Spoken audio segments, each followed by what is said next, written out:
2024 সালের জুলাই আগস্টের গণ অভ্যুত্থানে আওয়ামী লীগ সরকারের পতন ঘটে। 2025 সালের 10 মে অন্তর্বর্তী সরকার সন্ত্রাস বিরোধী আইনে আওয়ামী লীগের কার্যক্রম নিষিদ্ধ করে, যতক্ষণ না আন্তর্জাতিক অপরাধ ট্রাইব্যুনালে তাদের বিচার সম্পন্ন হয়। জামায়াতে ইসলামী ও জাতীয় নাগরিক পার্টি এনসিপি এই নিষেধাজ্ঞার পক্ষে ছিল, কিন্তু এরপরই উভয় দলের মধ্যে উত্তেজনা ও দ্বন্দ্ব প্রকাশ পায়, যা গণ অভ্যুত্থান পরবর্তী রাজনীতিতে নতুন জটিলতা সৃষ্টি করেছে। গণ অভ্যুত্থানে জামায়াতে ইসলামী ও এনসিপি আওয়ামী লীগের বিরুদ্ধে একসঙ্গে আন্দোলন করলেও আওয়ামী লীগ নিষিদ্ধ হওয়ার পর তাদের মধ্যে মতবিরোধ দেখা দেয়। এনসিপি জামায়াতকে পাকিস্তানপন্থী ও 1971 এর স্বাধীনতা বিরোধী আখ্যা দিয়ে দূরত্ব বজায় রাখার চেষ্টা করে, যা জামায়াতের ক্ষোভের কারণ হয়। জামায়াত দাবি করে তারা গণ অভ্যুত্থানে গুরুত্বপূর্ণ ভূমিকা পালন করেছে। শাহবাগে জামায়াত কর্মীদের গোলাম আজমের বাংলা ও নিজামের বাংলা স্লোগান এই দ্বন্দ্বকে উস্কে দেয়। এনসিপি এই স্লোগানকে মুক্তিযুদ্ধের চেতনার বিরোধী মনে করে, জামায়াতের সঙ্গে সম্পর্ক ছিন্ন করার সিদ্ধান্ত নেয়, কারণ তারা মুক্তিযুদ্ধপন্থীদের কাছে রাজনৈতিক গ্রহণযোগ্যতা হারাতে চায় না।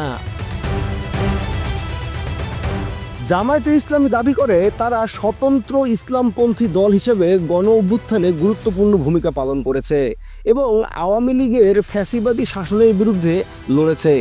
দলটির আমির ডাক্তার শফিকুর রহমান আওয়ামী লীগ নিষিদ্ধের ঘোষণায় উচ্ছ্বাস প্রকাশ করলেও জামায়াত আনুষ্ঠানিকভাবে সমর্থন না করে কৌশলগত নীরবতা বজায় রাখার চেষ্টা করেছে।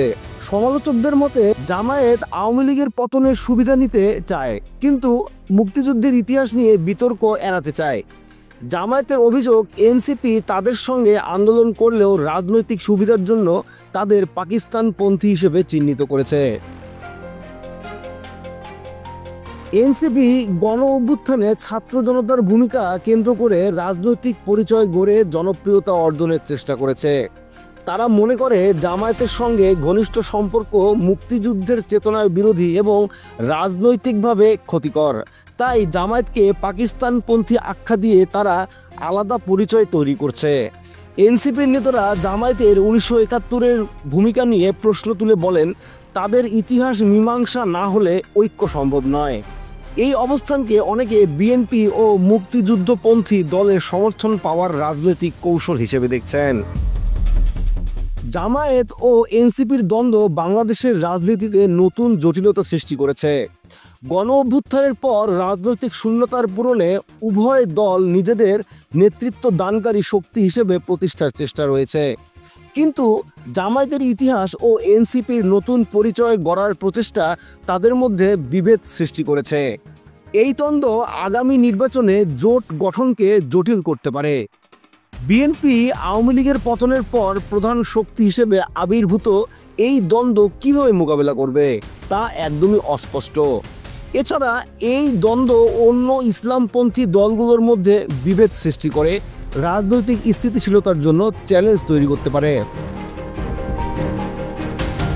সামাজিক যোগাযোগ মাধ্যমে এই দ্বন্দ্ব নিয়ে ব্যাপক আলোচনা চলছে।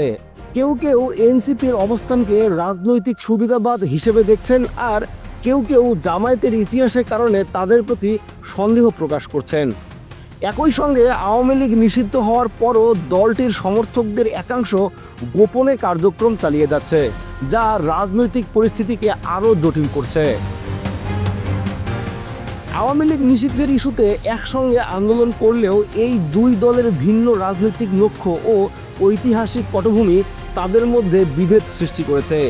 এই দ্বন্দ্ব কিভাবে বাংলাদেশের রাজনৈতিক ভবিষ্যৎকে প্রভাবিত করবে তা এখন সময়ই বলে দেবে। আপনি যদি এই ধরনের আরও আপডেট ও বিশ্লেষণ পেতে চান, তাহলে এখনই আমাদের ইউটিউব চ্যানেলটি সাবস্ক্রাইব করুন এবং পাশে থাকা বেল আইকনে ক্লিক করতে ভুলবেন না।